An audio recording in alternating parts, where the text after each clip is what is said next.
Hello everyone, I'm making this video today to talk about my recent trip to Israel and Jordan.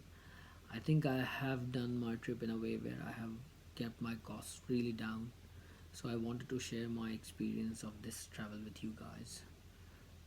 I think this video will be especially helpful to people who want to keep their costs down while they're traveling so that they can travel to more places with that same amount of money. So what I did was I first of all I booked a return flight from Mumbai, India to Amman, Jordan, and I flew via Air Arabia. Now this is a very good airline. I really felt comfortable in the economy class, so I was very happy with that airline service. Now my flight, I took this flight from Mumbai, India, and I reached Amman. So once I reached Amman, I did not take a taxi because my plan was to straight away go down south from Amman all the way to Petra, which is in Wadi Musa region. So what I did was I first got down at Queen Alia Airport, and from Queen Alia Airport there is no direct bus to Petra. So first of all you have to go to Amman, and then from Amman you can take a bus to Petra. And please make sure when you are making this travel plans, just try to avoid a couple of days. So just do not try to travel. Just do not try to reach Jordan on Friday because Friday is a holiday, and Saturday is also holiday. So all the timings of public transportation are limited. I mean they are. I mean the services are not. I mean the services are limited. It's not that you get very frequent buses. So the bus stops operate on a very for a very limited period of time as opposed to regular days where the services operate for a longer duration of time. So what I did was I first reached Queen Alia Airport, which is in Amman, and then from there I took a bus. I took a bus which took me to Amman, and the name of the bus stop in Amman was North Station. So I reached North Station. I paid around 3 JOD. Now JOD is the currency code of Jordan. It's called Jordanian dinar, and to give you an idea of how much a Jordanian dinar is worth. Now one Jordanian dinar, one JOD, has a value of 1.41 US dollar as of 10th April 2018. This is the exchange rate. So that will give you an idea of how much of the money we are talking in this video at each point of time. So it will only take you 3 JOD to reach from Queen Alia International Airport to Amman. And please bear in mind that this is a 1 hour journey. So 45 minutes to 1 hour will be spent from Queen Alia to North Station of Amman. Now once you reach North Station, uh, once I reached North Station, there was no direct bus to Petra, so I had to go to other bus stop in Amman. So I took a taxi which cost me around 3 JOD, and the taxi dropped me at another bus stop called Mujamma Shamal. So I reached Mujamma Shamal bus stop. From that bus stop, I took a taxi to Wadi Musa, which is where Petra is located. So that cost me around 7 or 8 JOD. Now this is again very cheap. Then I think it's like 3 to 4 hours journey. I'm not too sure, but I think it was 250 or 260 kilometers. You can see on the Google Maps how long, what's the distance between Amman and Petra. So I think it's around 300 kilometers.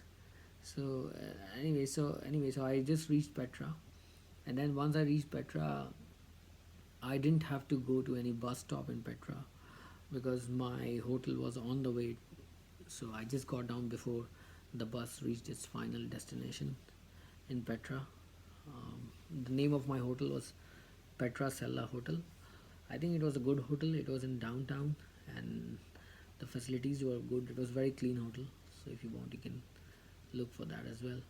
And the cost was also not very high. I think the cost was very average cost, though I don't remember the exact number.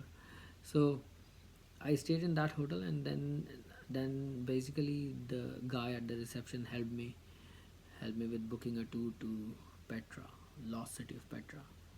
So um, since I was also carrying Jordanian pass. Now, what is a Jordanian pass? Jordanian pass is something that will give you a single entry visa. It's like if you have a Jordanian pass, you will not be charged for visa, because in Jordan, usually for most of the nationalities, you get a visa on arrival, and which costs around, I think, 40 JOD. So if you have a Jordan pass, which and the Jordan pass will cost you around 70 to 75 JOD if I'm not wrong. So if you have the Jordan pass, you don't need to pay any visa fees when you arrive in Amman. So I just used this Jordan pass and I didn't pay anything. I didn't pay anything at the when I arrived in Amman. I didn't pay any visa fees. So I just got a visa free of course, because I already had Jordan pass. Now coming back to Petra, so once I had this Jordan pass, that Jordan pass allowed me to visit most of the tourist places in Jordan at a very, I think, for free of cost for most of them. So and Petra was one of them. So I didn't have to pay any tickets. I didn't have to buy any tickets for Petra. But still, I had to go to Petra, and I wanted to have some guide in Petra who can tell me that what this entire lost city of Petra is about. What is the story? What happened? What's the history and the background of the city? So, and how this city was discovered, who discovered it, and things like that. So I hired a guide. Basically the guide was not no one but one from the hotel. So he just took me to Petra, lost city of Petra, and then he actually showed me the things around, and he talked about all the things that I mean, everything that was there, the history background behind everything. um, that guy charged me around 50 JOD for tour of Petra. So this is apart from the Jordan pass that I had, which was for 70 JOD. And my Jordan pass also included, now this is not, now Jordan pass was not only about Petra, it was about other places as well, which I did not cover in my trip. Um, so then I visited Petra for one day, and then from Petra I had to go to, so from Petra my next stop was Eilat. Now Eilat is a resort city in the south of Israel. Now I'm going to talk about how I went to Eilat from Petra. So from Petra, what I did was I went to a bus stop, which was very nearby, and then I think I took a taxi from my hotel to the bus stop in Wadi Musa, and that cost me, I think, 1 or 2 JOD. And from that bus stop, I went to Aqaba. Now Aqaba is the city, southmost city of Jordan. So and this border, Israel Jordan border, there are three Israel Jordan borders. The southernmost is this is called Wadi Araba border, or Yitzhak Rabin border. Now Yitzhak Rabin border is the name given in the Israel side, and Wadi Araba border is the name given in the Jordan side. So first of all, I had to reach the city Aqaba. So I think it cost me, from Petra to Aqaba city, it cost me around 7 to 8 JOD. So I reached Aqaba city, and from Aqaba city I had to go to this border crossing.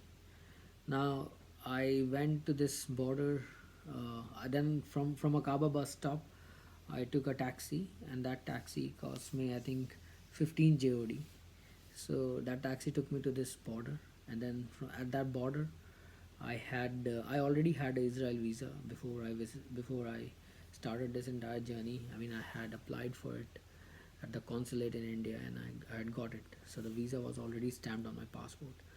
So then I went to this Wadi Araba border, and there I did all these immigration formalities, and and I just and once I entered Israel, I had a single entry visa. So they told me that if you actually go out of Israel, you cannot come back because you have a single entry, and I was fine with that because I had planned my entire trip accordingly. So after I finished this departure formalities on Jordan side, I think it was like 500 meters walk that I took a 500 meters walk to reach Israel side. There was no bus, so it was just a normal walk. So I was just walked on Israel side, And then once I reached Israel side, then again immigration formalities were done, and then they allowed me to enter into Israel.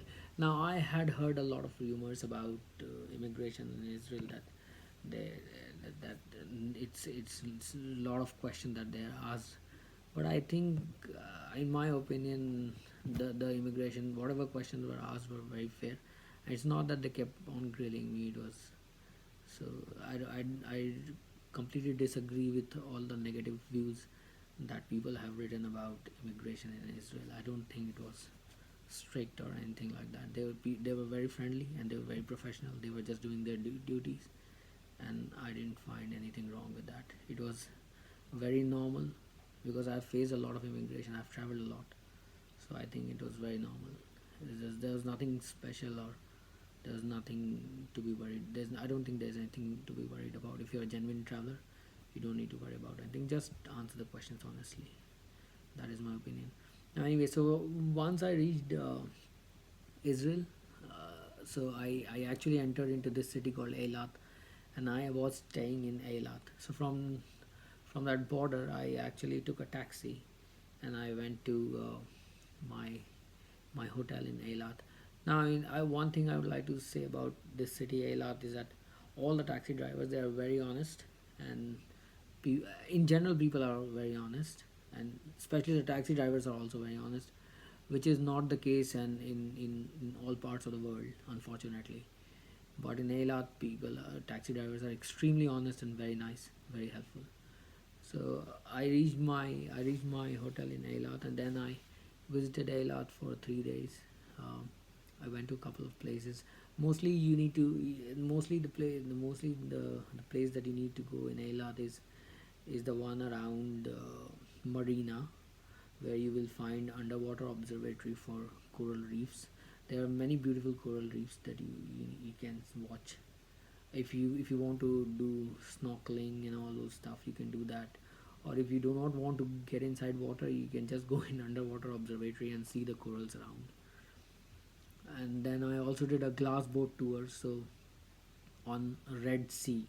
Now Red Sea is something which is surrounded by Aqaba from Jordan side and Eilat from Israel side. So basically I took this tour, and this was a glass boat tour, so I could go down and I could still see coral reefs. There are a lot of coral reefs in Israel, in Eilat. It's a resort city. It's very expensive and it's very beautiful also. So I stayed there for 3 nights, and then from Eilat I went all the way up to Tel Aviv. Now from Eilat, again there are many options. People take taxi. People drive their own cars. But then what I did was I just took a public transport, a bus. Now the bus was not expensive. It was just 60 shekels. Now I'll just give you an idea about what is the currency of Israel and how much does it cost. So the currency of Israel is Israeli new shekel, and to give you an idea about how much it values, so $1 is equal to 3.54 Israel new shekel.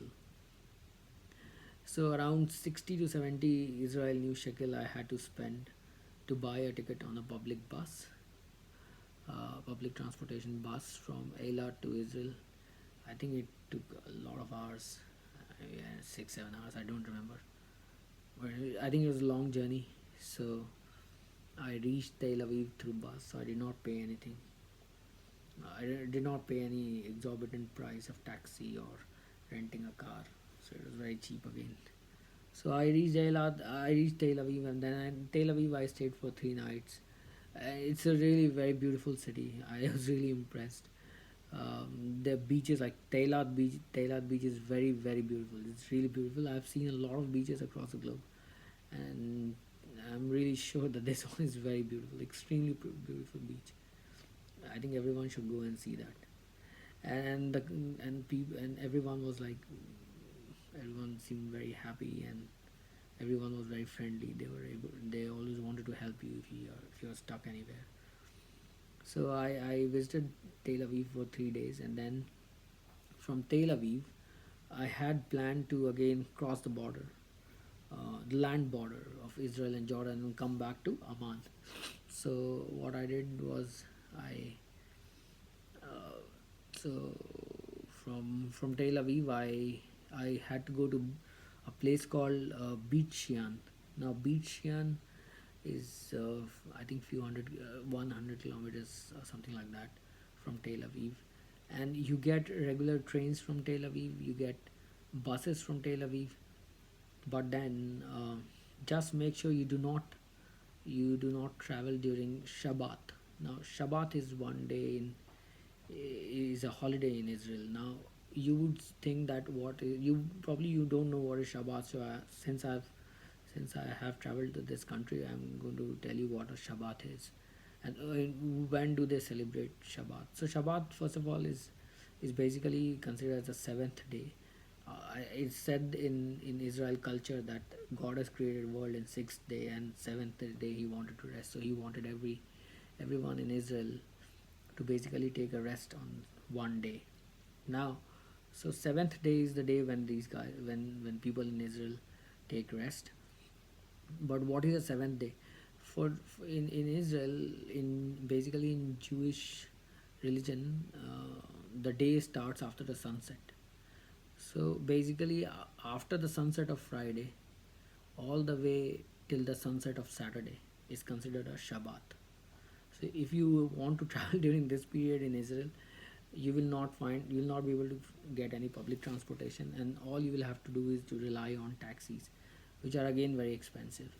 So make sure you do not plan your travel during Shabbat in Israel or on any public holiday in Israel, because then it's going to be then you'll not have access to public transportation, and your trip cost will really go up. So I but then while I was planning this trip, I didn't know that Shabbat is actually observed from after Friday sunset till Saturday sunset.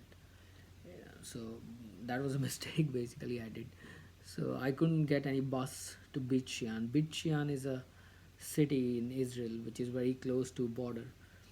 Now this border is called Jordan River border crossing. So I again wanted to cross the land border and enter into Jordan. Now, since I didn't get any public transport, so I had to use a taxi to basically reach to this city, Beit Shean. This taxi cost me around 200 US dollars from Tel Aviv to Beit Shean, and obviously the taxi didn't drop me in the Beit Shean station or anything like that. The taxi dropped me very. The taxi dropped me at a border crossing on the Israel side, so I straight away went there. So after I reached that place around 8 a.m. I wanted to reach very early because it's always advisable to try and cross the border as early as possible. So that border opened at 8 a.m. and then I did some formalities, and I was able to. Then I exited Israel. I think I paid some exit fees also, but I think process was smooth. I just got out of it, and then there's a bus that you have to take. I think it's for 5 NIS, 5 shekel if I'm not wrong. Is the cost of the bus that you need to take from Israel border, from Israel immigration to Jordan immigration. So you need to compulsorily take that bus. So I took that bus and I reached the Jordan side. From Jordan side, I again had that immigration on arrival to Jordan, and then I didn't have any Jordan pass at this time because I had already used my previous Jordan pass. I had already used the one Jordan pass that I had, so this time I had to buy a Jordan visa. So I bought Jordan visa and I entered into Jordan. Now from the now I entered in Jordan, and from that from uh, from from the border crossing in Jordan, I had to reach to go to Amman. Now there were straight taxis. There were taxis who told me that okay, they're going to take me directly to Amman, which now these are very expensive. So I had read it on internet that what you can do is you can take a taxi all the way till a city called Irbid. Now the taxi to Irbid cost me around I think 18 or 19 JOD, and from Irbid I can take a bus directly to Amman. That would cost me 3 JOD. So total would be 22 JOD. But then if you take a taxi straight from Amman, sorry, if you take a taxi straight from the from the from Jordan River border crossing to Amman, I think it's going to take you around 32 JOD. So you can save some money there. If you have, I mean, if you're not time pressed, you can definitely go to Irbid, and from Irbid you can take a bus to Amman. So this is what I did. I just went to Irbid and then I took a bus from Irbid to Amman, and I reached Amman. And then I stayed in Amman for one day.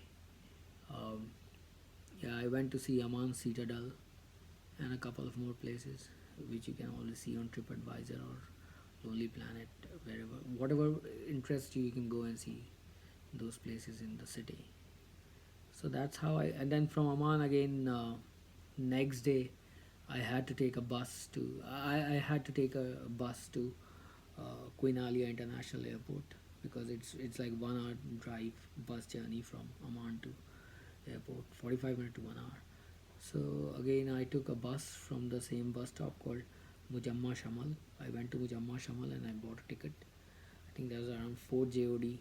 I paid for the bus ticket, and I from there I went to Queen Ali International Airport, and from there I came back to Mumbai. So this is how I saved a lot of money, though I really got stuck in that Shabbat and I had to pay a lot of money, $200 for my trip from Tel Aviv to Bichian. Other than that, I don't think I paid any exorbitant amount of money in any kind of travel. And if I had tried to take a flight direct from Amman to Tel Aviv, that is like 320 30 US dollar for one side. So this is three, and this is what we are talking. So if I have to make a return flight from Amman to Tel Aviv, that would be like 750 US dollars. And how much I spent? I really spent very little amount of money, like less than 10 JODs at every places, which is like very less compared to what I would have paid if I had taken flight from Amman to Tel Aviv.